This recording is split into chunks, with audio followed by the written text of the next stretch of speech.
You know, one of the questions I get a lot is how does city government work? I know you get calls and you get emails either thanking you or blaming you for something because you're the mayor, like you have something to do with everything that happens in the city. Remind people how city government works.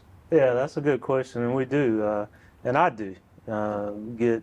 I tell people I get far too much credit and far too much blame sometimes, but our form of government is a council manager form of government, and it's one of the most popular forms of government in the country.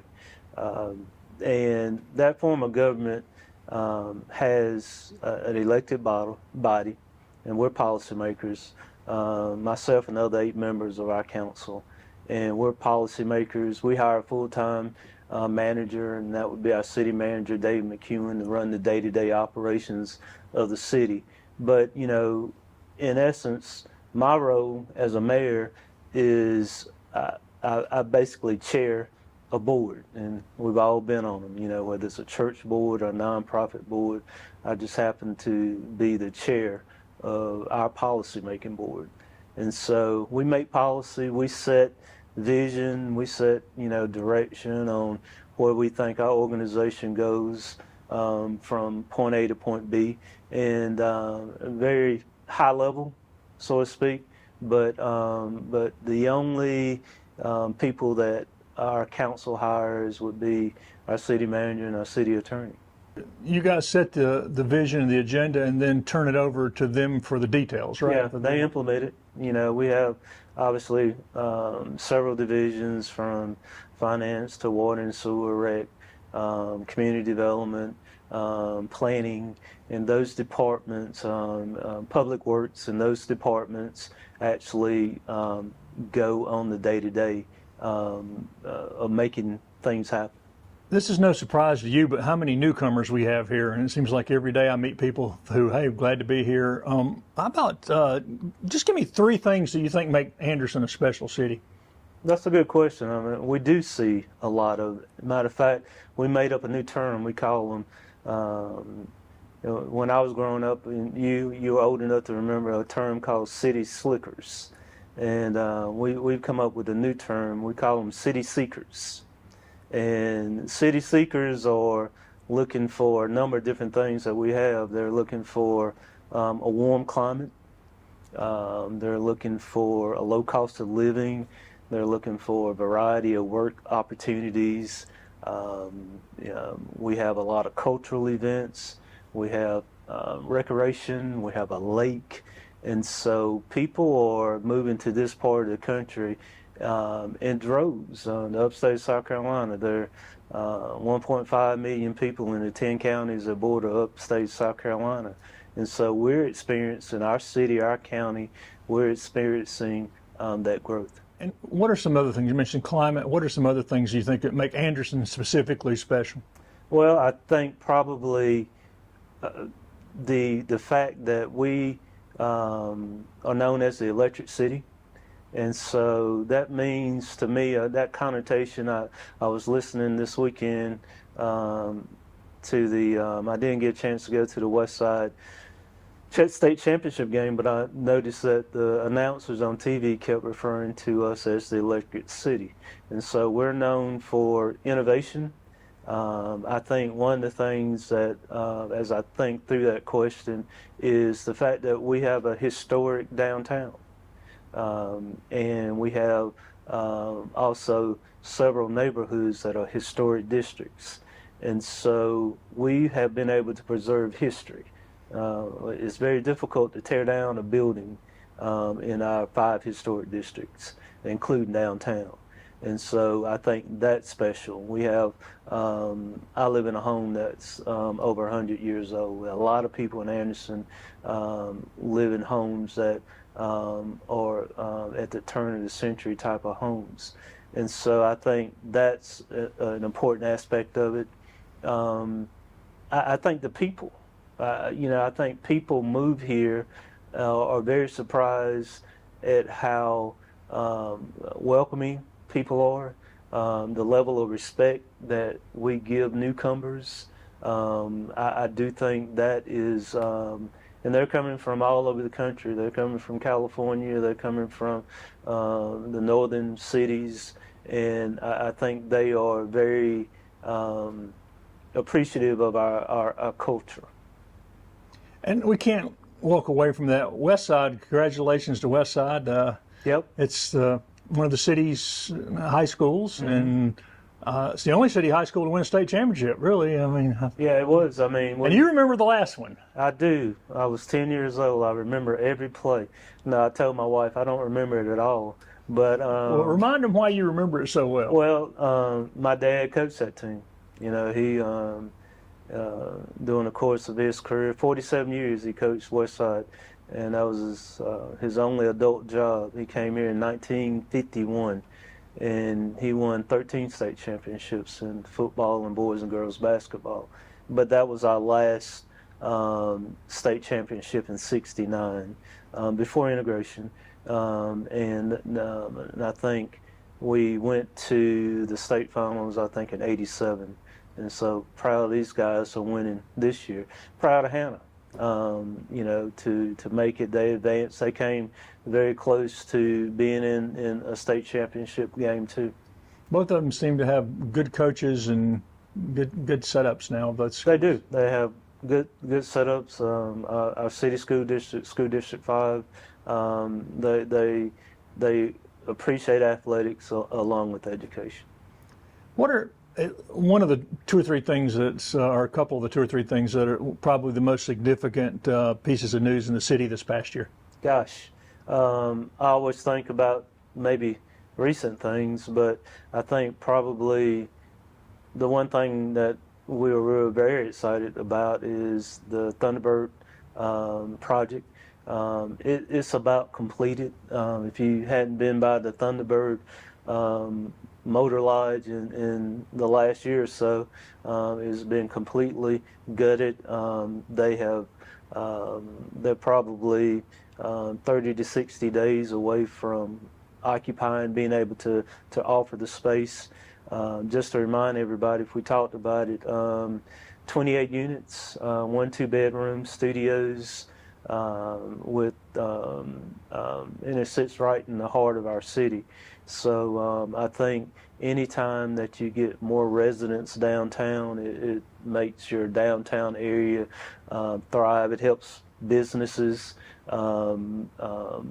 with their revenue cycles too.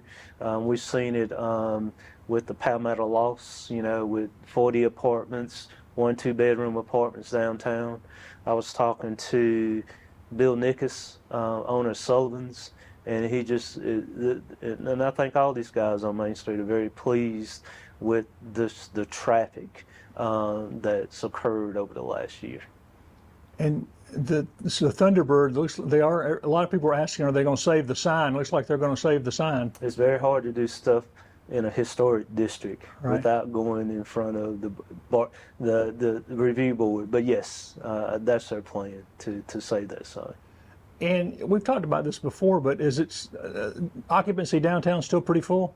Yes, we from what people tell me, I mean it's nearly always 100% occupied, and so that's maybe urban living where people want to be at the center of a community, and we have a lot of attractive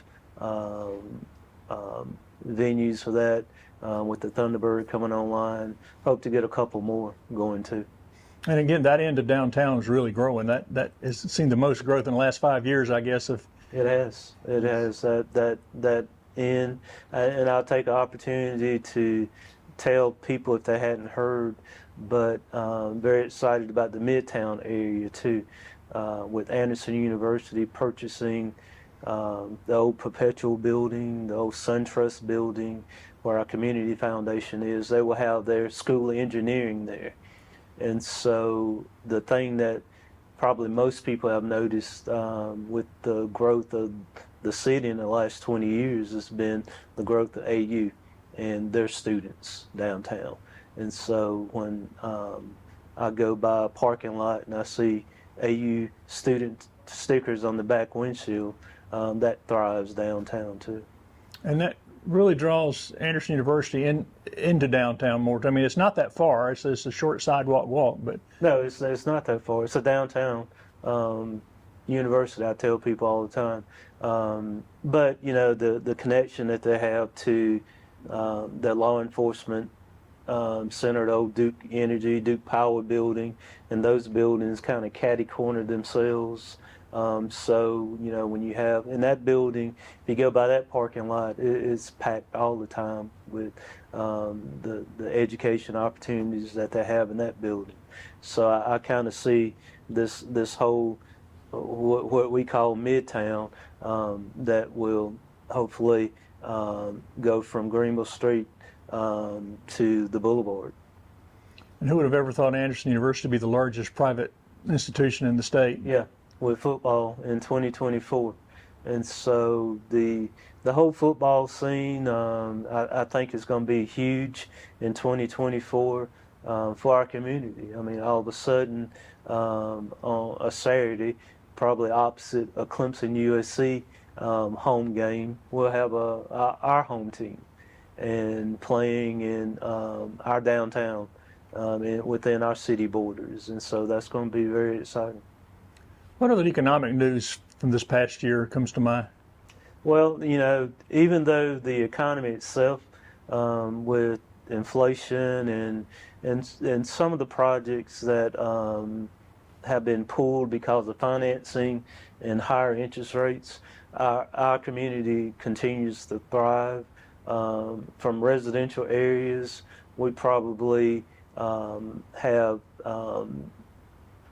5,000 homes that are in the planning stages. Some of them have been are under construction in the Midway area, and so but it's happening all over. I see a lot of infill development within the city on vacant lots, and that's important. There's a corridor of growth on Clemson Boulevard again. More apartments on Salem Church Road, and so those are that's just, you know, we had a pent-up demand for apartments, you know, and so these probably are some of the first apartments that have been built within the last decade or so. The housing is still a challenge. There's a housing shortage. It is a challenge. I listen to some of my economic development friends that are recruiting manufacturing. We're a manufacturing state. The state itself, the latest, the last census, we're 5.1 million. I just saw a figure that said in 2035 there'll probably be another million people that come into this state, and so our economic development folks are telling us we can't build enough residential homes for the workers who are coming into these communities that are working at places like Arthur X and First Quality and Michelin, and so that's going to be a demand. We have to build more residential homes. And any updates on the Chemtex project over there? That's another project I think that got somewhat kind of heard about, the interest rates, the cost of borrowing. The thing that's happened with the cost of borrowing is that that's put more on the developers. And so I think probably from listening to people talk who are smarter than me, economic development folks and bankers, I think interest rates have flattened. And so I do think that 2024 would be a good year for us. That'd be a lot of housing right in downtown right there, too. It will be. Those are more units. And we're just talking about growth. What about, I know one of the major things that you and council have identified and worked on a lot is parks and recreation. Remind people of this past year what some of the improvements in the parks and rec. Well, you know, we this year was the first year that we were able to fully program the recreation, the phase 2 part of recreation, our recreation master plan for ball fields. And so we had state-of-the-art ball fields, 2 ball fields, a multi-purpose ball fields that can serve as football, soccer, baseball, with turf, with bleachers, and so very excited about that project. We continue to make investment in our parks. We made a major overhaul the year before at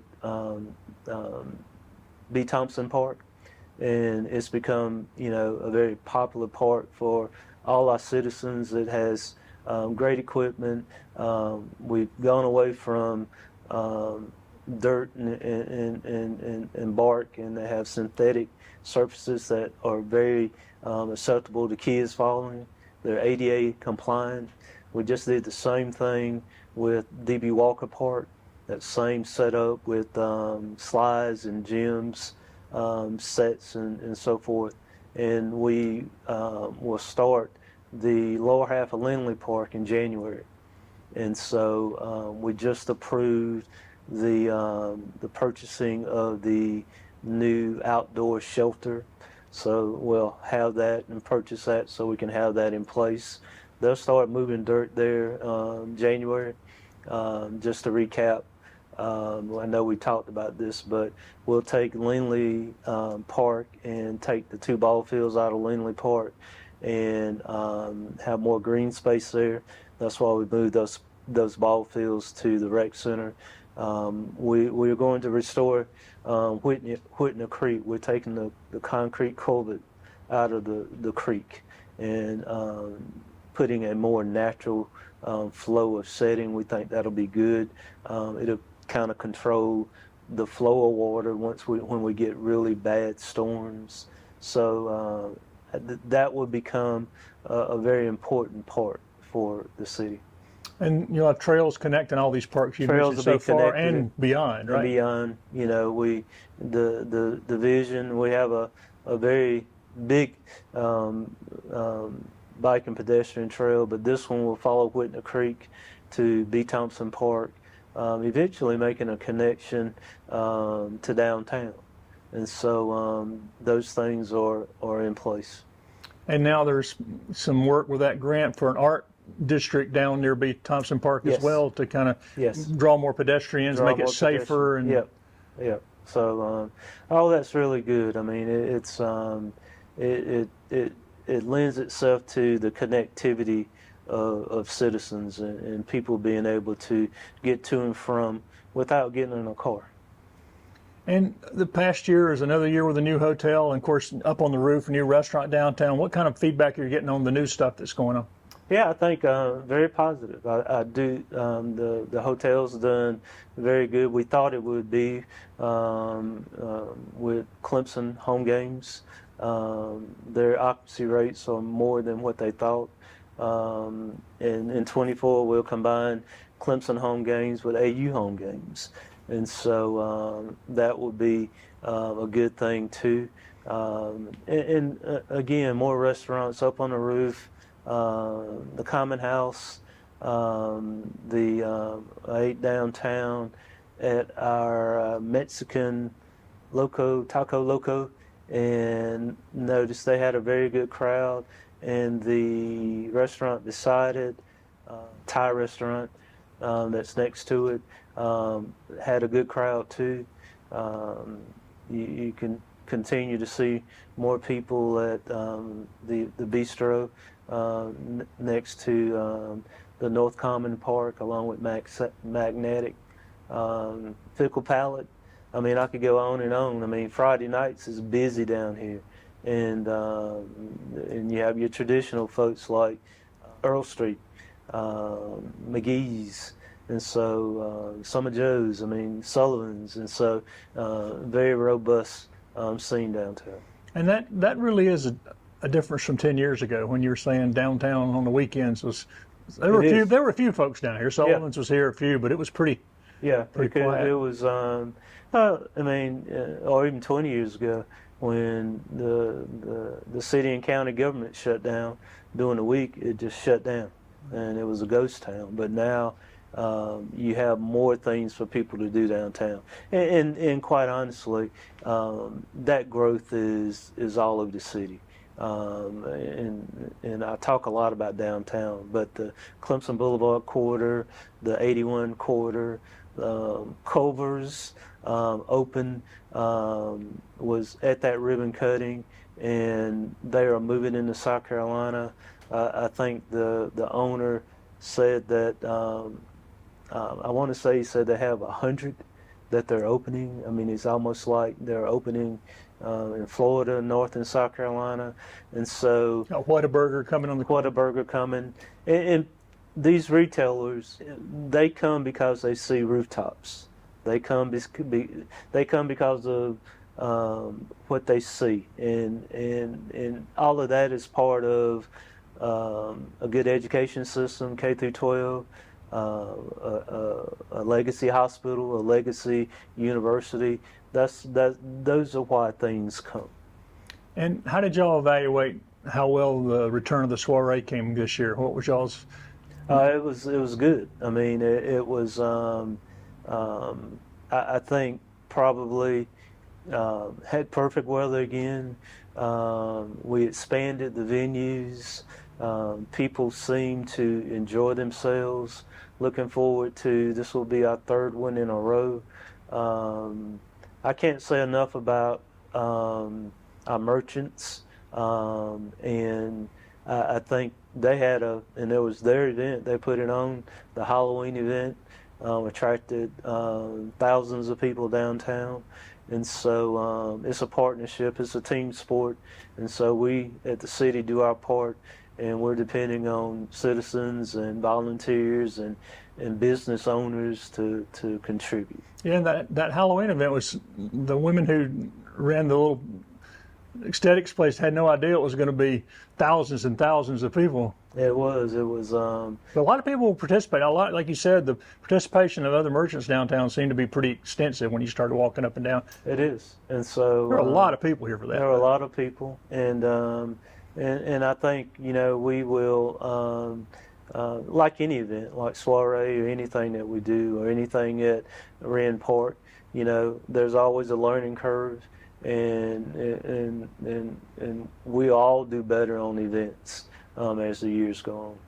Any other big events you are thinking about for downtown, or anything else downtown would? The one thing the one big event that I hadn't talked a whole lot about is in April of '24.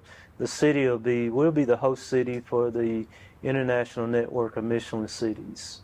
And so that's an organization that the city belongs to, where we'll have probably 200, 250 folks from around the world, 20 different countries, 5 continents, that will come to Anderson to learn best practices about cities and urban areas. And so we'll talk about transportation, art, culture,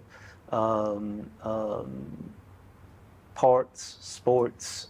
We will talk about economic development.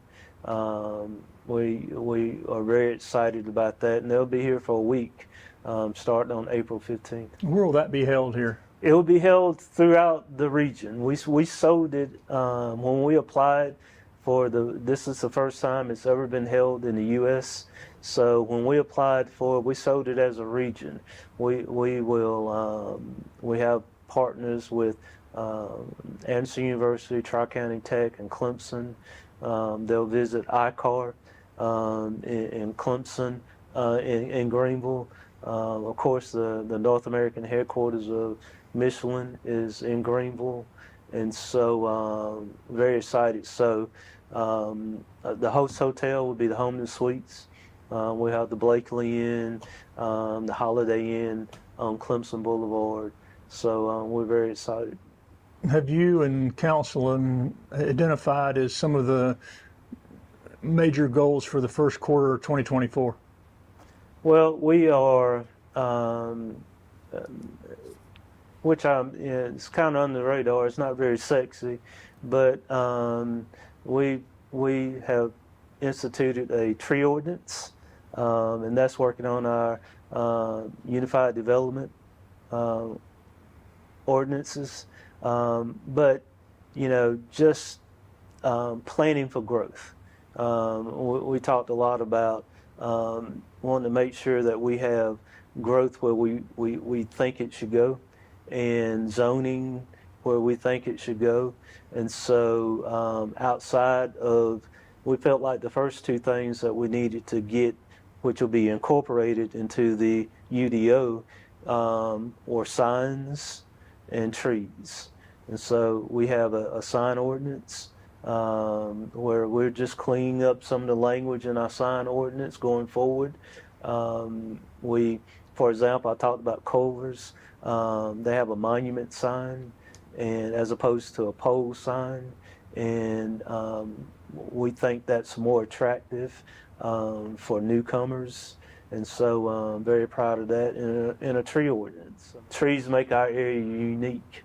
If you ever went up on the roof on top of the parking garage, you get a good idea of the landscape of the city, and a lot of trees. And so we need to preserve those trees.